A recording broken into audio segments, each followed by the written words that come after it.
We begin our first story in the bathroom, a seemingly popular place for Japanese urban legends. Akamanto is a male spirit who dons a real cloak and mask and is said to haunt school and public bathrooms with a particular fondness for the last stall in the woman's bathroom. Once you are seated in the stall, you will hear a male voice ask if you want red or blue paper. Choose your words carefully. If you say red paper, you will meet a bloody end, and if you say blue paper, you will be suffocated to death until you are blue. If you try to confuse the spirit by asking for a different color paper, you will be dragged into hell. To avoid a brutal end at Akamanto's hand, simply refuse his offer and run.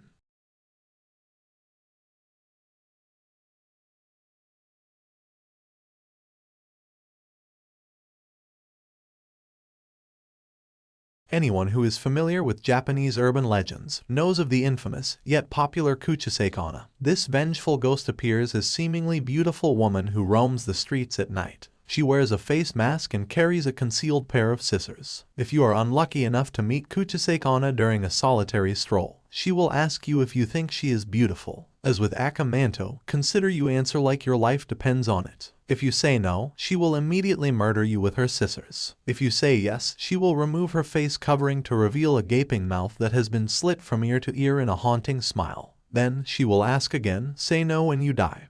But stick with yes and she will slit you mouth like hers. The only way to escape Kuchuseikana is to tell her that she looks average.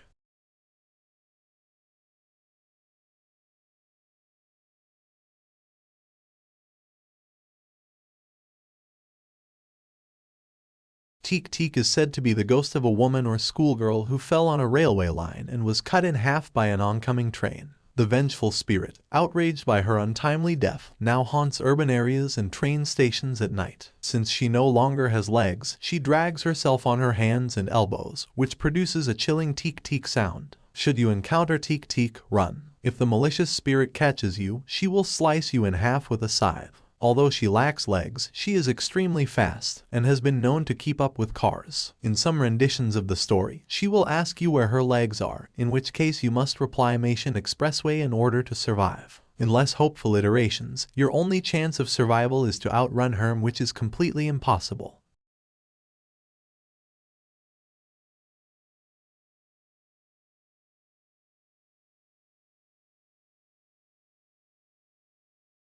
For our next story, we return to the bathroom with a legend some compares to Bloody Mary. Hanako is the spirit of a young schoolgirl who met her end in an elementary school bathroom as a result of suicide due to bullying or World War II bombings and is now said to haunt them. Many children test their wits by summoning the child spirit. In order to summon her, you must go to a third-floor bathroom and knock on the third stall 3 times, after which you say, "Are you there, Hanako-san?" If you hear even the faintest reply, make a hasty exit. If you are too slow or choose to enter the stall, Hanako will drag you in the toilet, and you will never be seen again. In less hopeful iterations, your only chance of survival is to outrun her, which is completely impossible.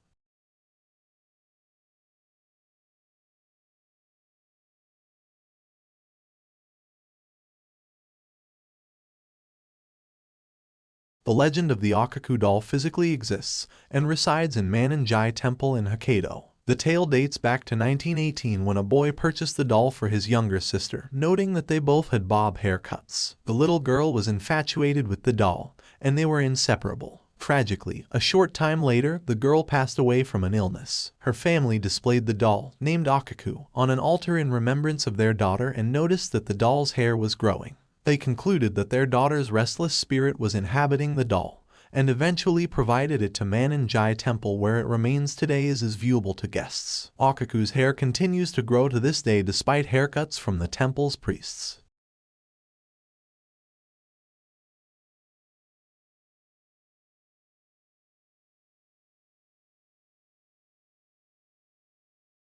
The Red Room Curse. For those reading these tales on your computer, this story is for you. The Red Room Curse is an internet-focused story that starts with an ominous pop-up. The pop-up features a red screen with black text that read, "Do you like the Red Room?" which is accompanied by a sinister pre-recorded voice asking the same question. No matter how many times you close the pop-up, it will continue to appear until the voice has finished its question. Afterward, your entire screen will turn red and become flooded with past victims' names. No one knows what happens next, but the receivers of the pop-up are always found dead with their blood painting the walls red, creating the titular Red Room. Once you receive the pop-up, it is impossible to escape your fate.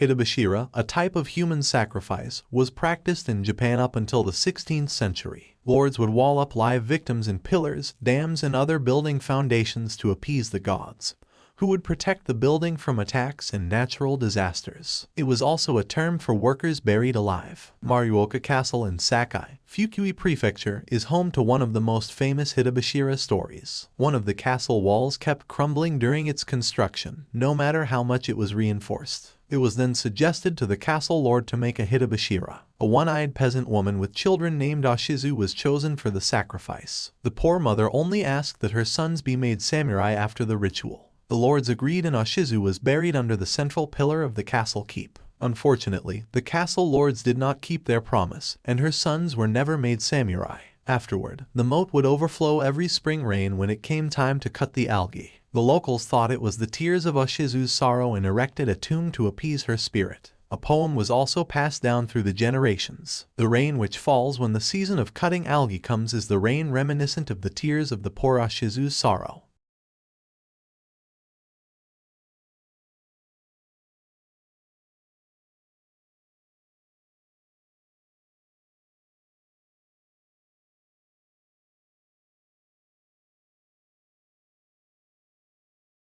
The story goes that a boy named Teake was having a dream about a strange school. He was walking through the school at night when everything was dark and empty. He heard footsteps echoing through the halls, and none of the doors or windows would open. The hallways were an endless loop that always brought him back to the same spot no matter which direction he went. As he went past the music room after wandering for a while, he started to hear the ticking of a clock. He then heard the sound of heavy footsteps chasing him. Depending on the version of the story, he either found a key in the teacher's lounge that had the number 108 on it, or he just ran from the footsteps and found that the door of the classroom 108 was the only one that was open. When he opened the door to room 108, he saw a horrifying scene. A creature made from the limbs, torso, and heads of students was hobbling around in a gruesome dance. Teake was trapped in the dream, and he still wanders that haunted school in his mind.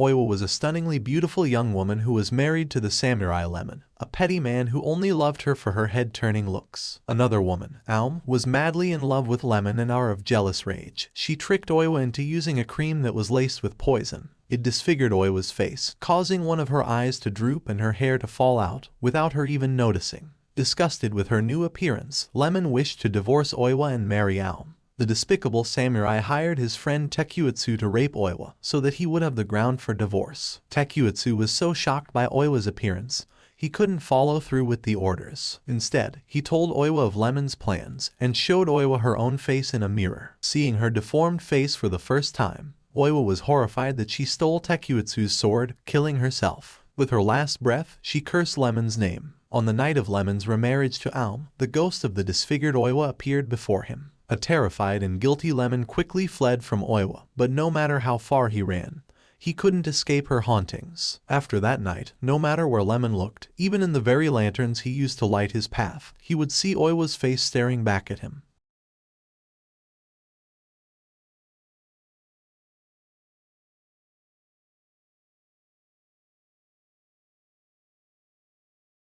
One dark night, the samurai Ajiwara spotted an elegant woman carrying a peony lantern wandering through the streets of Edo. For Atsuyu, it was love at first sight. He invited the beautiful woman, Atsuyu, to accompany him where they talked, laughed, and enjoyed each other's company. That night, Ajiwara's neighbor, hearing eerie laughter coming from Ajiwara's garden, peeked over the wall. He saw Ajiwara holding, not a woman, but a laughing skeleton. The next morning, Ajiwara's neighbor revealed to him what he has seen. Horrified, Ajiwara went seeking advice from the priest at a nearby temple. To his shock, Ajiwara found Atsuyu's grave at the temple. He realized that the woman he had fallen in love with just the night before had died long before they had even met. Now that Ajiwara knew the truth, Atsuyu's ghost no longer appeared before him. Even after discovering the truth, Ajiwara missed Atsuyu desertedly. After some time, he could no longer bear his sadness and returned to the temple where Atsuyu lay buried. At the temple gates, Atsuyu appeared before him once more. Reaching out her hand, she asked Ajiwara to accompany her home.